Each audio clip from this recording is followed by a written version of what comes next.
Every nation in creation has its favorite drink.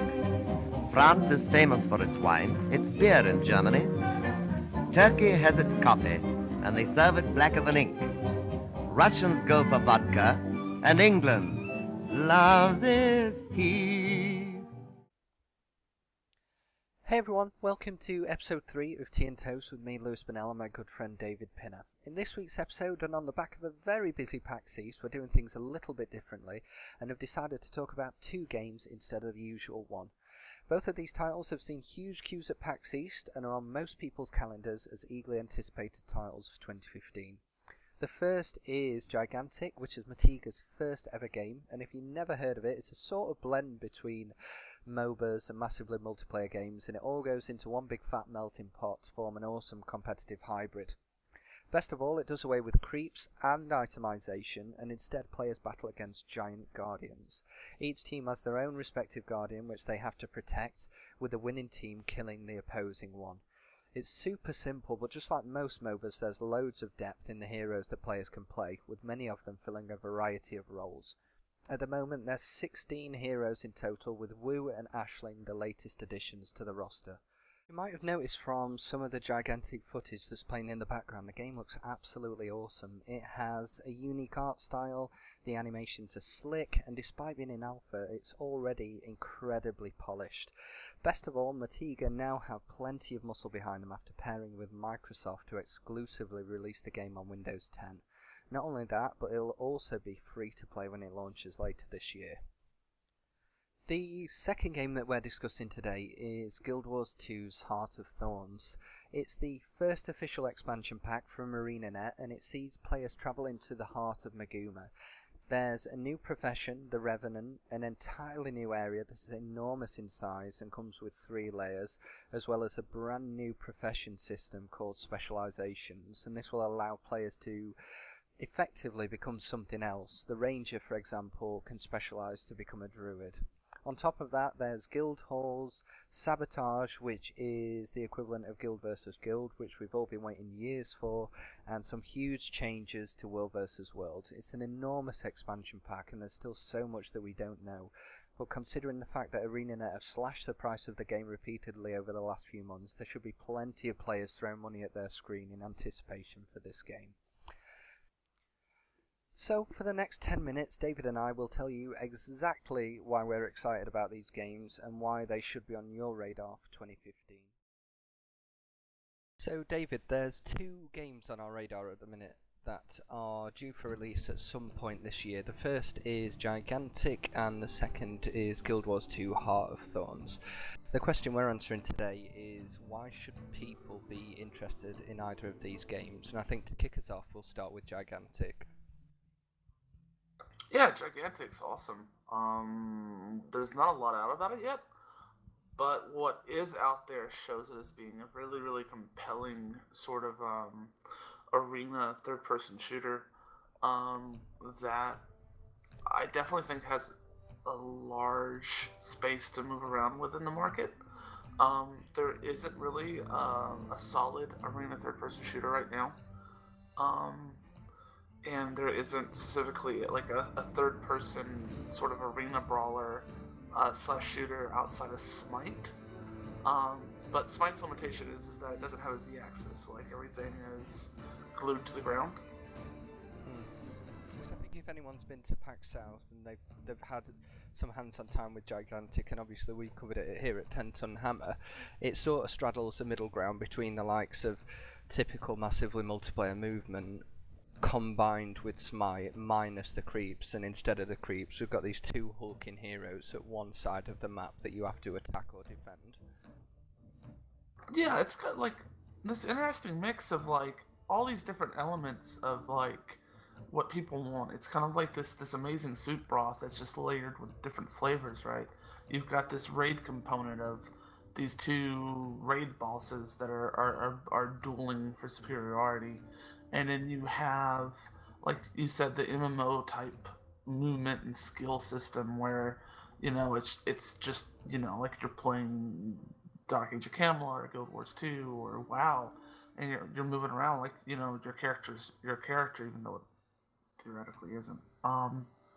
And then it's got, it's got that MOBA element of where you are two teams fighting for, you know, um, I guess you could say map dominance. But then at the same time, it doesn't have all the other things that come with all of these things. So it's not a persistent world. It's not a MOBA. There aren't creeps, and there isn't and it isn't like a raid where it's like evolve and there's something controlling these big things other than just a very basic AI.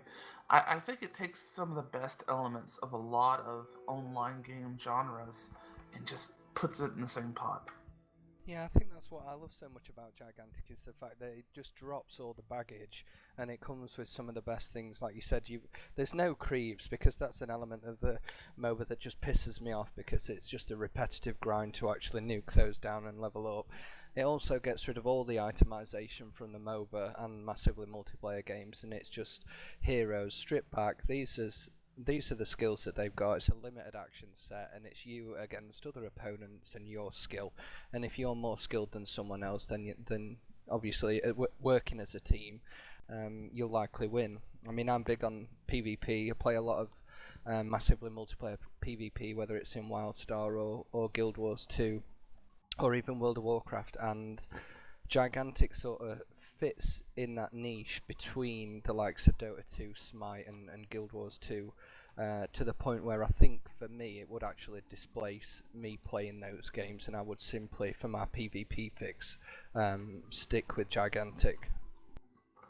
Yeah, it could be even a thing where we're going to get to this point where PvP and MMO PvE are going to be just two separate games, and people that want PvE will play an MMO, and people that want PvP will play these games that take sort of like the thing the original Guild Wars had, where all characters are the same.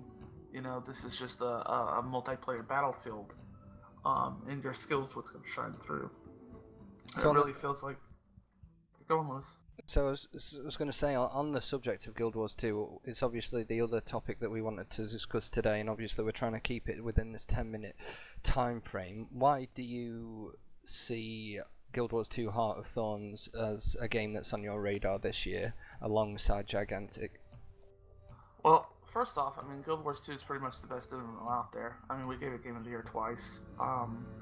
And if you're wanting to play a game that's made, recently, that's, fun, you're going to play Guild Wars 2. And Heart of Thorns does exactly what I wanted the original Guild Wars 2 to be, which is take a lot of the elements from the original Guild Wars, spruce them up, and put them into a new game. Which is where you got strongholds and, guild halls, which is essentially GVG. Like, I mean, what more could you ask for in anything with the tag Guild Wars other than, Guild Wars?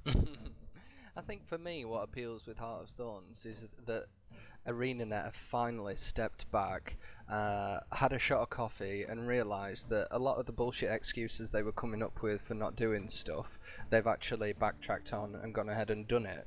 I mean, I petitioned for years for things like DICE to be account-wide, World v World's experience to be account-wide, a much greater emphasis on account-wide items, so there isn't that sort of grind between your alt characters, and finally they sort of caved to the Guild Wars 2 community and implemented those things. Fast forward a couple of years to this expansion pack, and they're doing it yet again, and they've realised, you know what, guild halls are a good idea, and we've finally done it. First person camera, we've finally done it. Final heavy profession, we've finally done it, and all these things have actually stacked on top of each other to make a really appealing expansion pack that people are going to be willing to part with their money for. I think the really important thing too is it brings the social element back into Guild Wars, where you do now want to have a guild and a team, because the original Guild Wars was all about your guild.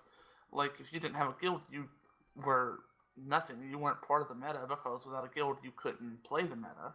You could make a pickup group and you could suck, but now it's going to be, that social element that makes massively multiplayer online games so much fun.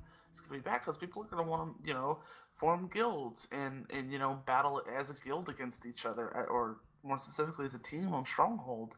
And yeah, exactly. ArenaNet, that's what Guild Wars is popular for, and it's just amazing they're taking these concepts and finally adding them to Guild Wars 2. Like Gigantic, this is a really good example, is taking a lot of the good things from other genres and putting it in their game, which isn't in any capacity a bad thing. So, like taunt coming, that's not a bad thing. It's not bad to have taunt. You can do really creative and interesting things with the mechanic. You don't specifically have to do, EverQuest or World of Warcraft type stuff, but there are good things, and you can combine them for very interesting and new mechanics. You just don't have to snub your nose at it.